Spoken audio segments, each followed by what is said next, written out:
The man she thought was gone forever returned as a ghost to her son's wedding. But this ghost didn't want forgiveness. He came to destroy everything with a terrible lie. Subscribe to see her fight the ghosts of the past.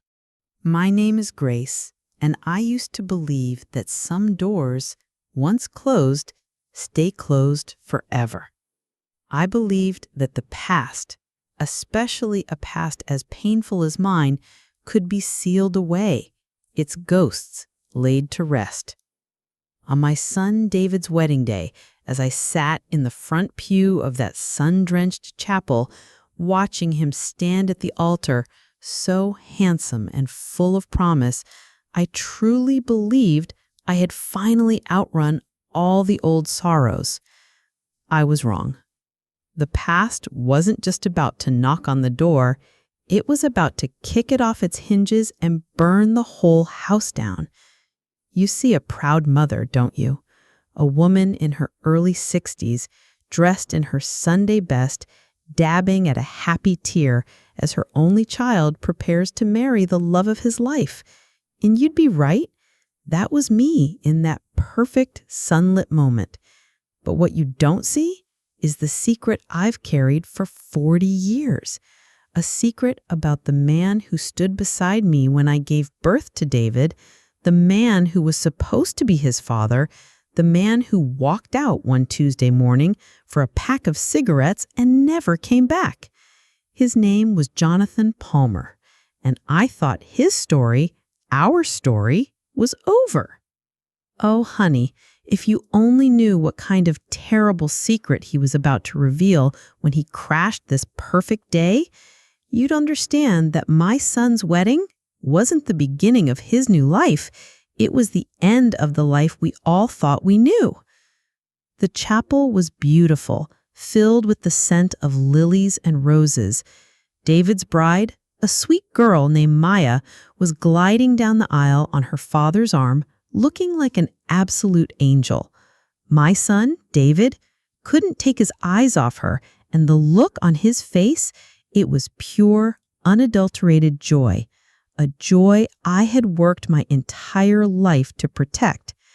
After Jonathan vanished all those years ago, it was just me and David. I'd worked 2 jobs, scraped and saved, poured every ounce of my love and energy into making sure that boy never felt the gaping hole his father had left behind. And looking at him now, a successful, kind, happy man, I felt I had succeeded.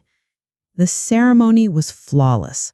Their vows were heartfelt and personal, and there wasn't a dry eye in the house when they were finally pronounced husband and wife.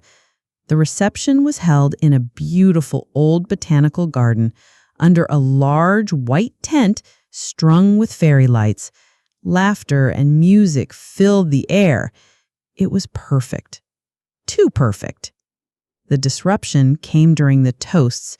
The best man had just finished his speech, and the guests were raising their glasses. Suddenly, there was a commotion near the entrance of the tent. A man, his voice loud and unfamiliar, was arguing with the wedding coordinator. "I'm on the guest list," he was saying, his voice a low, gravelly rumble that sent a shiver of unwelcome recognition down my spine. "Just check again. The name is Jonathan Palmer. I'm the groom's father." The music screeched to a halt. A hush fell over the entire reception. Every head turned towards the entrance. And there he stood. Jonathan. He looked older, of course, thinner. His handsome face was now a roadmap of hard living. His eyes held a haunted, restless energy. But it was him, the ghost I had buried 40 years ago, resurrected in a rumpled suit at my son's wedding reception. I felt the blood drain from my face. Beside me, David had gone pale, his glass frozen halfway to his lips. He hadn't seen his father since he was 5 years old. He only knew him from the single faded photograph I'd kept.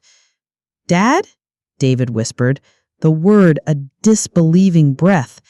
Jonathan's eyes scanned the crowd, bypassing the stunned faces of the guests, ignoring the bride, and landed on me. He held my gaze for a long, terrible moment, a slow, unreadable smile spreading across his face.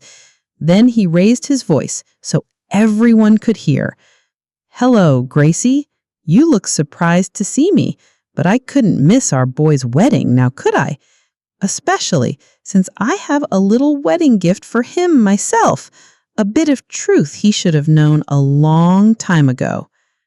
He started walking towards the head table, a path clearing before him as stunned guests scrambled out of his way. He continued, "A terrible secret, you might call it, about why I really left 40 years ago, about what our dear, sainted mother here has been hiding from her precious son all his life." My heart hammered against my ribs. What was he doing? What secret?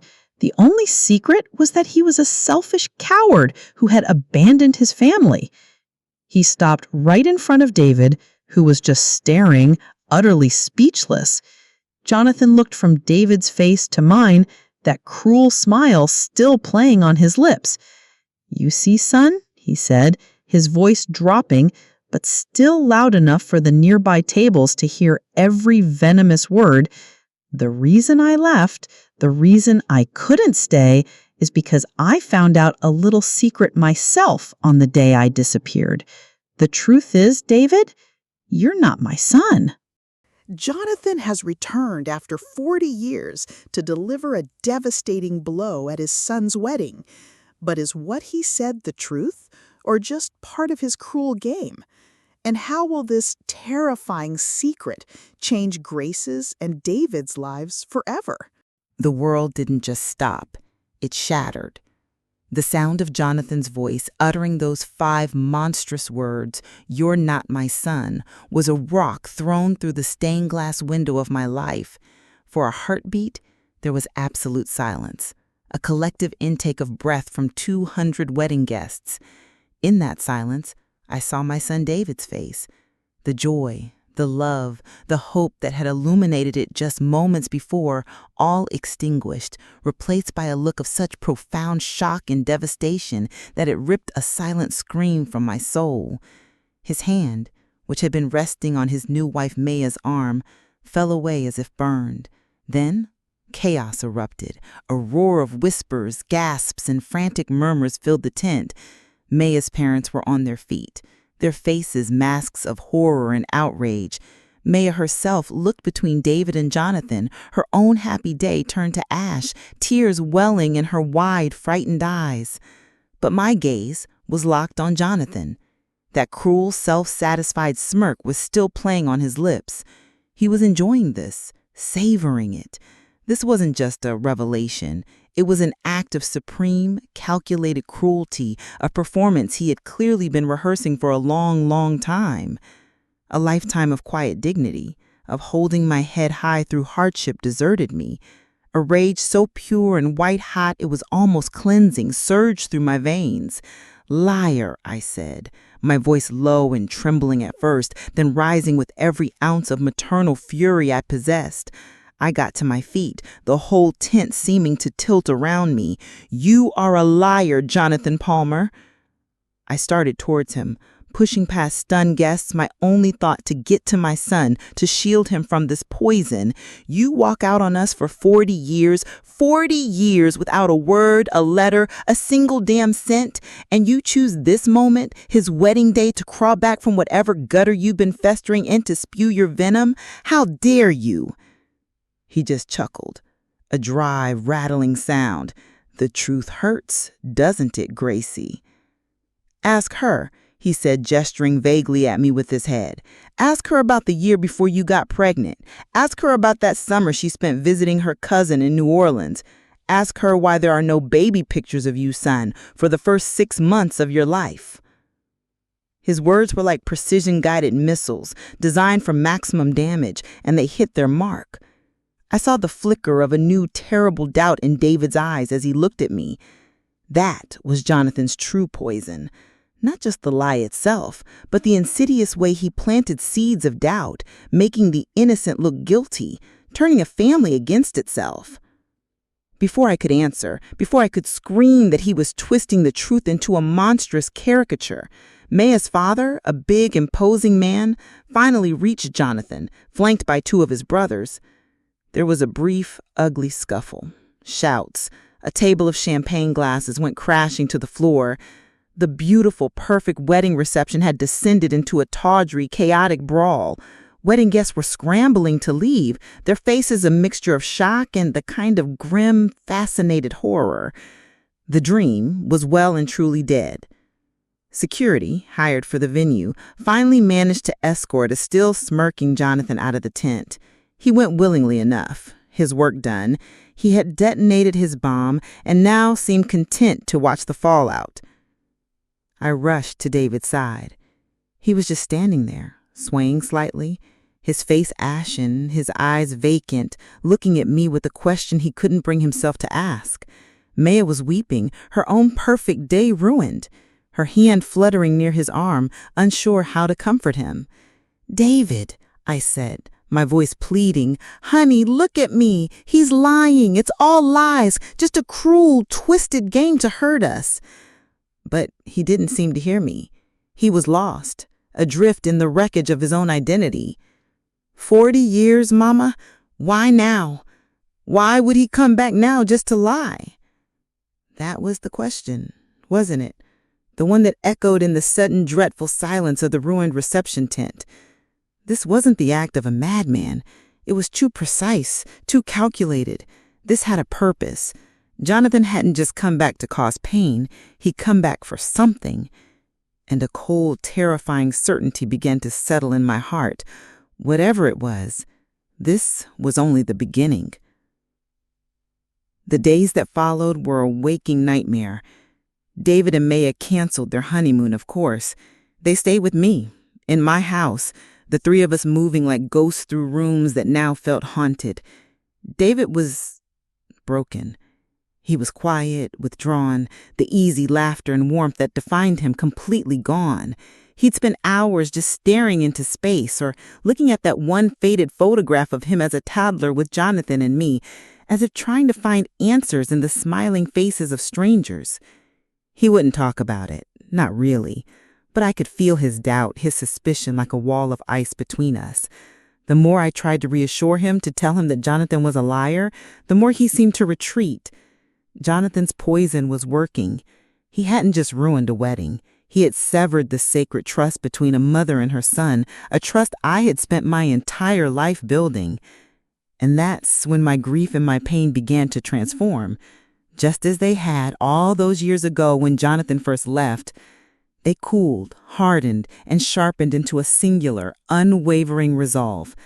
I didn't know what Jonathan's game was or what he wanted, but I knew one thing with every fiber of my being: I would not let him destroy my son. I had lost my husband once to his selfishness. I would not lose my son to his cruelty. My fight wasn't just to prove him a liar. It was to find out why. Why now? What was his endgame? Uncovering that truth, I realized, was the only way to heal the wound he had inflicted, the only way to get my son back. My perfect day had been destroyed, but this battle for my family soul, it had just begun. My son's pain was a constant, silent rebuke in our once happy home. David moved like a ghost through the rooms, his eyes holding a haunted, distant look. He was trying to be strong for his new wife, Maya, who was herself a picture of bewildered sorrow, her honeymoon replaced by a vigil in a house thick with tension. But the poison Jonathan had injected into our lives was potent. I could see the question lurking behind David's eyes every time he looked at me. Is it true? He never asked it aloud, but it was there, a chasm opening between us. And I knew, with a mother's certainty, that reassurances and denials were not enough. I needed proof. I needed to dismantle Jonathan's lie, piece by ugly piece. And to do that, I needed to understand his motives. Why this lie? Why now? My war council consisted of me, myself, and I, armed with a laptop and a lifetime of underestimated intelligence. Where do you start looking for a ghost? I didn't have the resources to hire a private investigator, now with most of my savings having gone towards that disastrous wedding. So I started with what I had, my memory and the internet. I spent hours in my late husband Joseph's study, a room I had avoided since his passing, but which now became my command center. I searched online public records, Social Security death indexes, anything I could think of to find a trace of Jonathan Palmer after 1985. Nothing. It was as if he had truly vanished from the face of the earth. This, I realized, was a clue in itself. To completely disappear for 40 years in modern America with no credit history, no tax records, no digital footprint, that takes a deliberate, skillful effort. My ex-husband wasn't just a deadbeat who'd run off. He was a man who knew how to hide. The key had to be in the past. What did I really know about him from before he left? He was charming, restless, always talking about making it big. He'd had a few friends, other restless young men like himself. I spent a painful afternoon digging through old address books, my fingers tracing the faded names. Most were dead ends, people who had long since moved on. But one name sparked a memory, Ray Mullen. Ray had been Jonathan's closest friend, his partner in a dozen get-rich-quick schemes that had all fizzled out. The last I'd heard, years ago, Ray was running a small, slightly seedy bar on the outskirts of town. It was a long shot, but it was all I had. The next day, I drove to a part of town I hadn't visited in decades. The bar was still there, a sad, tired-looking establishment called the Rusty Anchor. I walked in, my heart pounding, and found a man who could only be Ray. Older, heavier, with a face full of broken capillaries wiping down the bar. He recognized me instantly. His eyes widened in shock. Grace? Grace Palmer? My God, what are you doing here? I sat down at the bar. I need to talk to you about Jonathan, Ray. His face closed up immediately. Johnny? I haven't seen or heard from that bum in 40 years. Good riddance. He came back, Ray, I said quietly. He came back and crashed my son's wedding. Ray stopped wiping the bar, his expression a mixture of disbelief and something else, a flicker of old anger. I told him what Jonathan had done, the scene he'd made, the terrible lie he'd told about David. Ray listened, his face growing darker with every word. When he finished, he let out a long, low whistle. That son of a bitch. He never changes. Why, Ray? I asked, leaning forward. Why would he do this? What does he want? He hesitated, looking around his empty bar. Gracie, this is old, bad business. You don't want to stir it up. He stirred it up when he walked into my son's wedding and called him a bastard, I said, my voice like ice. I need to know. He sighed, then poured us both a shot of cheap whiskey. All right. Johnny, he didn't just leave you, Grace. He was in trouble, deep trouble. He'd gotten himself mixed up with some very nasty people over a business deal that went south. He owed them a lot of money, more than he could ever repay. He didn't just run away from you and the baby. He ran for his life. This, I realized, was a revelation. He hadn't just abandoned us. He had fled. But what about now? Why come back? If Johnny's back, Ray said, his eyes grim, it means he's either desperate or he thinks enough time has passed that he's safe, or he's found a new angle. He looked at me. You and Joseph, you did all right for yourselves, didn't you? The house, the quiet life. Johnny always had a nose for money. His words sent a chill through me. Was that it? Was all this about money? Was he trying to get some claim on our family, our assets, by destroying David's legitimacy? Then Ray told me one more thing. The guys he was mixed up with, their leader was a man named Silas Croft, a real nasty piece of work. They were into all sorts of rackets. Croft went to prison for a long stretch a few years after Johnny disappeared, but I heard he got out maybe a year or two ago. Silas Croft. The name meant nothing to me, but it felt important. I left the bar with my head spinning. Jonathan wasn't just a ghost. He was a ghost with a dangerous past, a past that was now colliding with my family's present. Back at home, I started a new line of research, not for Jonathan Palmer, but for Silas Croft. And that's when I found it. An old newspaper article from a year ago. A business journal piece about a new, aggressive real estate development company that was buying up property all over the state. The article featured a photo of the company's board. And there, standing in the back, trying to look respectable in an ill-fitting suit, was a man whose face was older, more lined, but whose cold, dead eyes were instantly recognizable from my wedding confrontation. The company's name was Croft Development, and its CEO was listed as Silas Croft. But that wasn't what made my blood run cold. It was the name of Croft's chief financial advisor, his right-hand man, quoted extensively in the article. A man named Jonathan Palmer. He hadn't come back as a repentant father or a desperate drifter. He had come back as part of a predatory corporation. And suddenly, his appearance at the wedding, his specific, targeted lie, didn't seem like a random act of cruelty anymore. It felt like the opening move in a hostile takeover. Jonathan has returned, not as a repentant father, but as part of a predatory corporation. His lie at the wedding was not just an act of cruelty, but the opening move in some large and dangerous game. Now that Grace knows who he is connected with, how can she protect her family and her son from this new, much more serious threat? The name on the screen of my laptop, Croft Development, seemed to pulse with a malevolent energy. My blood ran cold. This wasn't about a ghost from the past seeking closure or a pathetic man trying to inflict pain.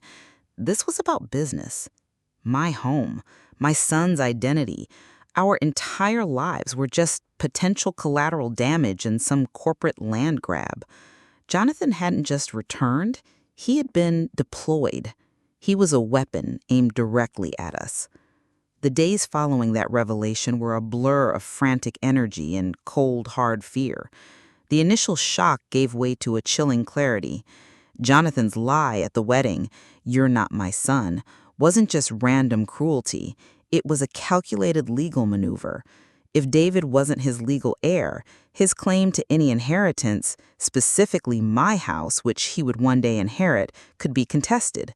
Jonathan, or rather his boss Silas Croft, was trying to sever David's legal connection to our family assets, making me, a grieving and supposedly unstable widow, an easier target.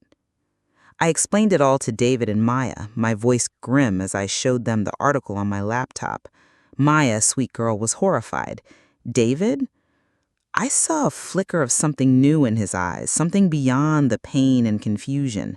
It was anger, a focused, righteous anger that began to burn away the fog of his despair. "So he didn't just lie to hurt me," David said, his voice low and dangerous. "He lied to steal from you, from us." "Exactly," I affirmed. "And this Silas Croft is his partner in crime. This is their game." "Then we need to stop him, Mama," he said, his voice firm. "We need to fight back." Seeing that fire in him, that resolve to protect me, was like a balm to my own wounded heart. The three of us, a heartbroken son, his new bride, and an old woman who was just getting her second wind, became a council of war in my small living room. We knew we couldn't do this alone.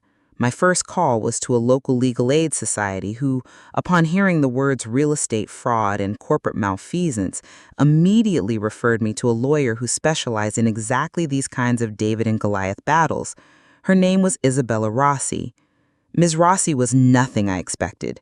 She was young, sharp, dressed in a power suit, and she had the eyes of a hawk.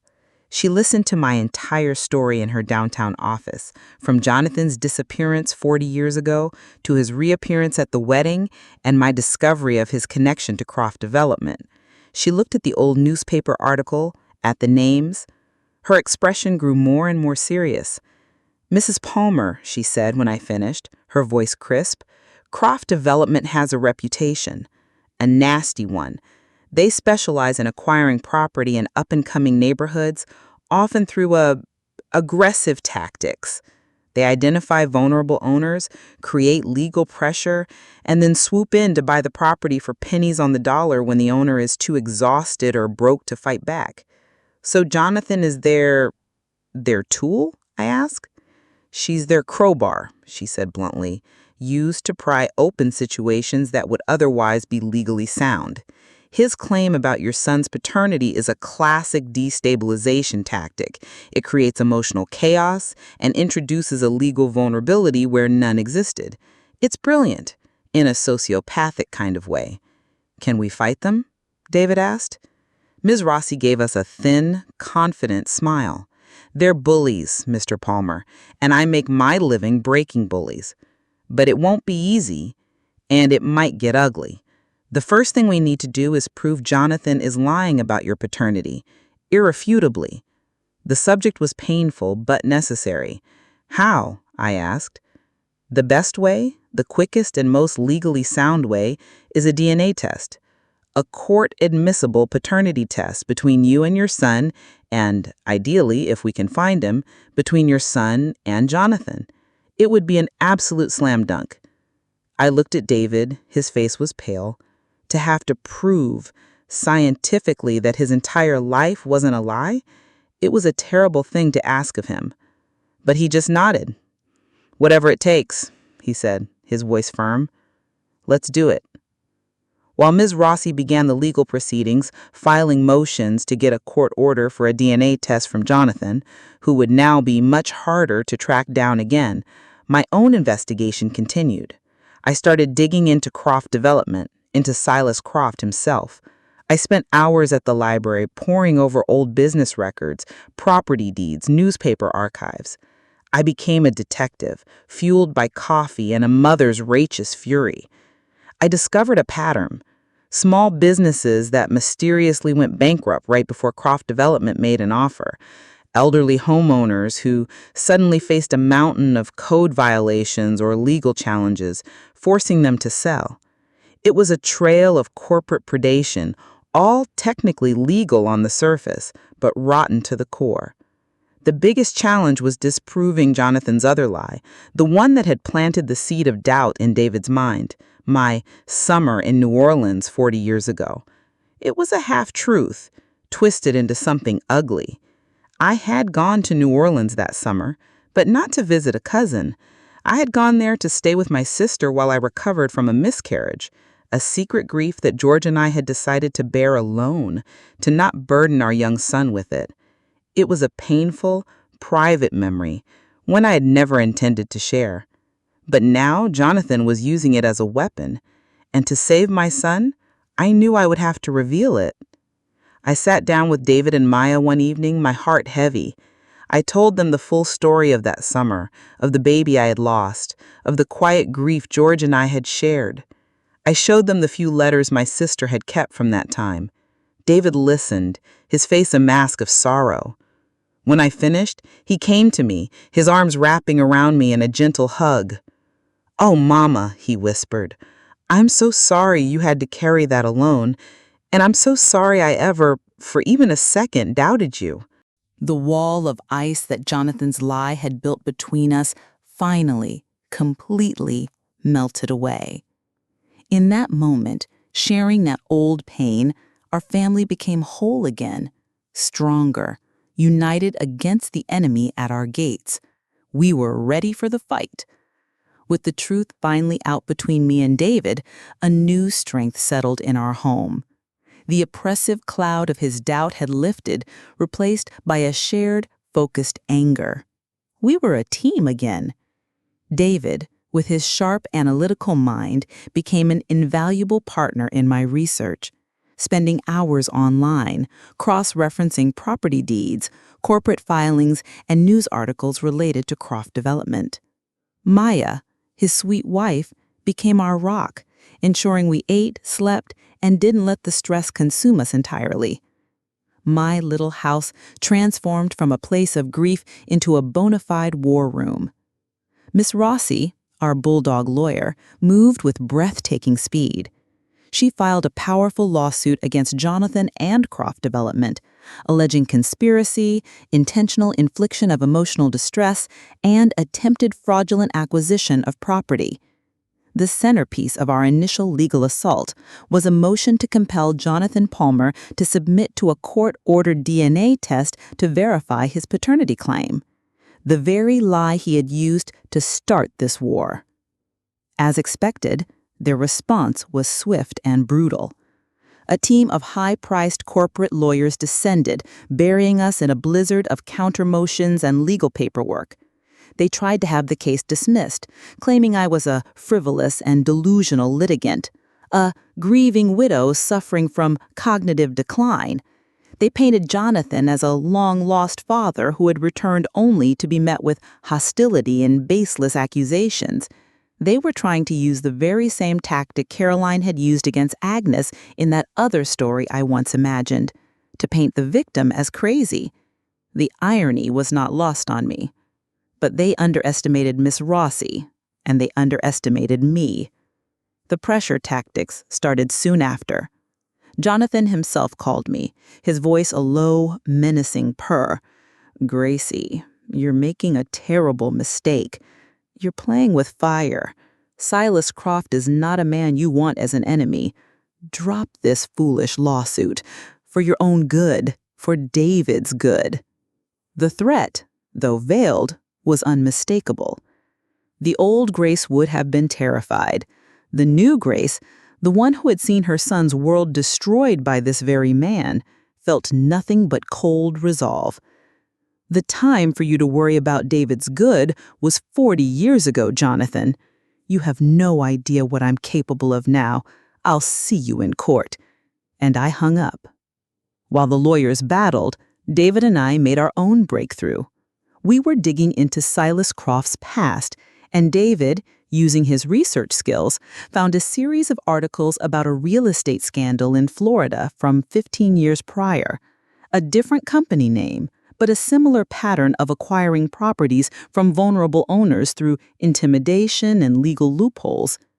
And deep in one of the articles was a familiar name mentioned as a key associate who had disappeared before he could be subpoenaed. Ray Mullen. My heart stopped. Ray Mullen, the same friend of Jonathan's I had spoken to at the bar, the one who had told me about Silas Croft in the first place. I called Ray immediately. He was hesitant at first, scared, but I told him what Jonathan was doing now, how he was using the same tactics to try and take my home, to disown his own son. I told him about Silas Croft being behind it all. Something in my voice, my desperation, must have reached him. "That son of a bitch," Ray muttered. "He left me holding the bag in that Florida deal, promised me a cut, and then vanished when the heat got turned up, let Croft's lawyers paint me as the fall guy."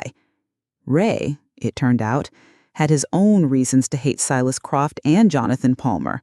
And he had proof.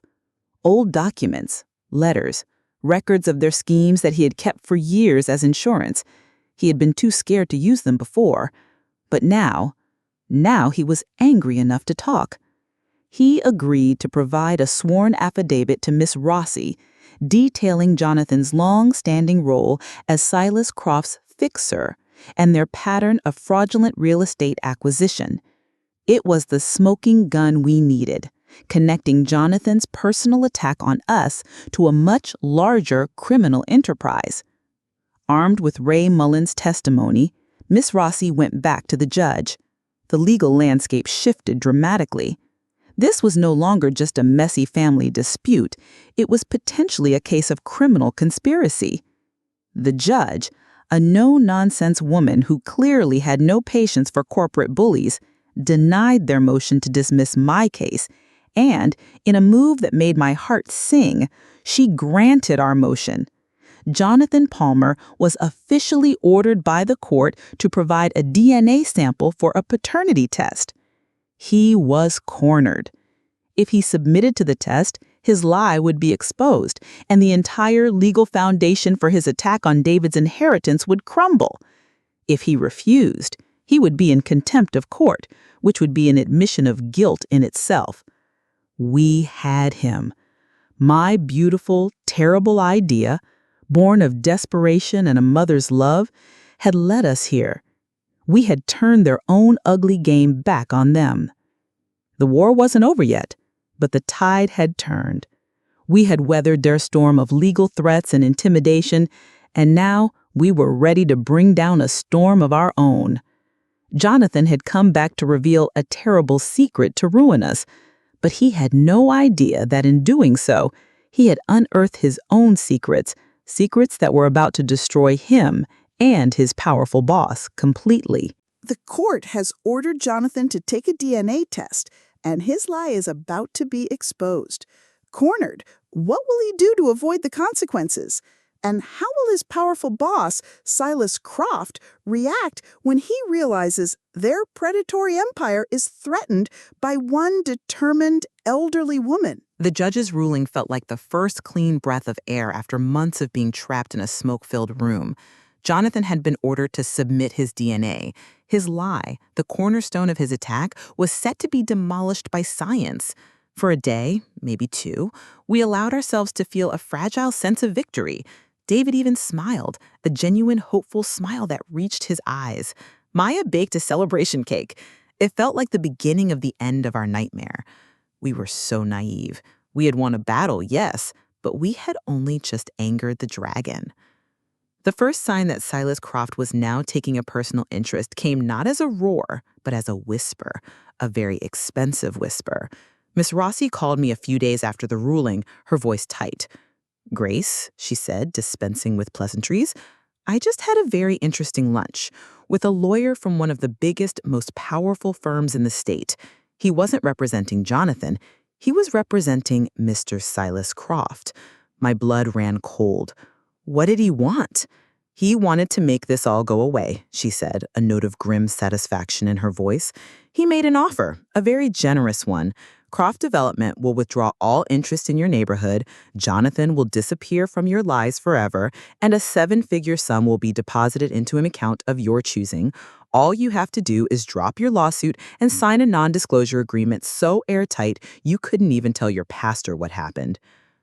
7 figures. $1 million, maybe more. Enough money to secure my future, David's, Maya's, for the rest of our lives. It was a tempting offer, a golden bridge out of this mess. The old Grace, the woman who had lived her life in quiet fear of making waves, would have taken it in a heartbeat. "What did you tell him?" I asked, my own voice steady. "I told him I'd present the offer to my client, as is my duty," Miss Rossi said, "but I also told him my client wasn't the type to be bought off. Was I right, Grace?" "I was right," I said, without a moment's hesitation. "This isn't about money anymore. It's about justice. Tell him to take his offer and, well, you know where to tell him to put it." Miss Rossi laughed, a sharp, appreciative sound. "I thought you'd say that. Good, because now the real fight begins." When the bribe didn't work, the threats started. They were subtle at first. A dark car parked on my street for hours, different from the FBI's, this one with a more menacing air. Strange, silent phone calls in the middle of the night. A dead bird left on my front porch. They were trying to scare me, to make me feel isolated and vulnerable again. Then they went after David. A complaint was filed against his new architectural firm with the state licensing board, a baseless but time-consuming accusation of professional misconduct. A key investor in a project he was working on suddenly pulled out, citing unforeseen circumstances. They were trying to strangle his livelihood, to remind us that their reach was long and their methods were dirty. David was shaken, but he didn't break. My son, the man who had been shattered by a personal betrayal, found a new kind of strength when faced with this external corporate enemy. The fight for his father's name had become a fight for his own future, and he was no longer a passive victim. "They think they can bully us, Mama," he said, his eyes hard. "They think we'll just roll over. They're about to find out what this family is made of." His strength fueled mine. We were in this together, a united front. Our secret weapon remained Ray Mullen, Jonathan's old partner. His sworn affidavit was our shield, but Miss Rossi wanted him more. She wanted him to testify in person if it came to a trial. Ray was terrified, and rightfully so. Silas Croft was a dangerous man. I decided to speak with him myself. I met him at his dingy bar, a place that now felt strangely familiar. I didn't pressure him. I just sat with him and told him about the threats, about the attack on David's business. I told him about all the other families I'd read about, the ones whose lives Croft development had ruined. "You're the only one who can connect all the dots, Ray. You're the only one who can give all those other people a voice. They're trying to silence us, to bury us one by one. But if we stand together, if you speak the truth, they can't silence all of us." I saw the conflict in his eyes, the fear warring against a lifetime of resentment towards Croft and Jonathan. "I'll think about it, Gracie," he said, but I left with a sense of hope. The day of the court-ordered DNA test arrived. Jonathan, predictably, was a no-show. His lawyers filed a motion claiming he was out of the country for urgent medical treatment and could not be reached. It was a transparent delay tactic, but Ms. Rossi was prepared. She argued successfully that his failure to appear was a tacit admission of his lie. The judge agreed. A preliminary injunction was issued, formally invalidating Jonathan's paternity claim for the purposes of any legal standing regarding our family's estate. We had won. We had officially proven his terrible secret was a lie. It was a major victory. It secured my home, my assets. The immediate threat of Jonathan using this lie against us was gone. We could have stopped there. We could have accepted the win and tried to move on with our lives, letting Croft and his shadowy enterprise continue to prey on others. But as I sat with David and Maya that evening, a quiet resolve settled over me. This was bigger than just us now. Jonathan's cruelty had inadvertently opened a door, shining a light on the much larger, more sinister evil of Silas Croft. We had evidence, thanks to Ray Mullen. We had a chance not just to save ourselves, but to stop him for good. "What do we do now, Mama?" David asked.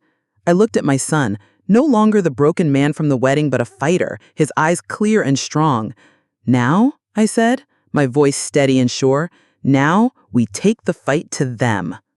Jonathan is defeated, but the real battle with Silas Croft is just beginning.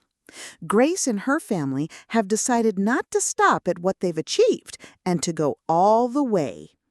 Can they, ordinary people, stand up to a powerful and ruthless corporation and achieve justice not only for themselves, but for others? The final chapter promises a decisive confrontation. The decision to move from defense to offense felt like stepping off a cliff into the unknown, but it was a strangely liberating feeling. For weeks, we had been reacting to Jonathan and Croft's moves, constantly on the back foot. Now, we were taking control of the narrative. Armed with Ray Mullen's sworn affidavit and the mountain of evidence David and I had compiled about Croft Development's predatory practices, Miss Rossi scheduled a meeting with the State Attorney General's office, bypassing local jurisdictions that might be susceptible to cross-influence. I walked into that meeting with my son David by my side. I was no longer just a grieving mother fighting for her home. I was a citizen presenting evidence of a widespread criminal conspiracy. We laid it all out for an assistant attorney general with sharp, intelligent eyes. Jonathan's reappearance, the lie at the wedding designed to destabilize David's inheritance rights, the pattern of intimidation, and crucially, Ray Mullen's testimony linking it all to Silas Croft's long-standing enterprise of real estate fraud. The state, it turned out, was very interested. They had been aware of Croft Development's aggressive tactics for some time, but had lacked a key insider witness to connect the dots. Ray Mullen, a man motivated by his own betrayal at their hands, was that witness. Our personal family drama had just become the key to unlocking a major criminal investigation. The wheels of state justice grind even more slowly than those of civil court, but they grind exceedingly fine.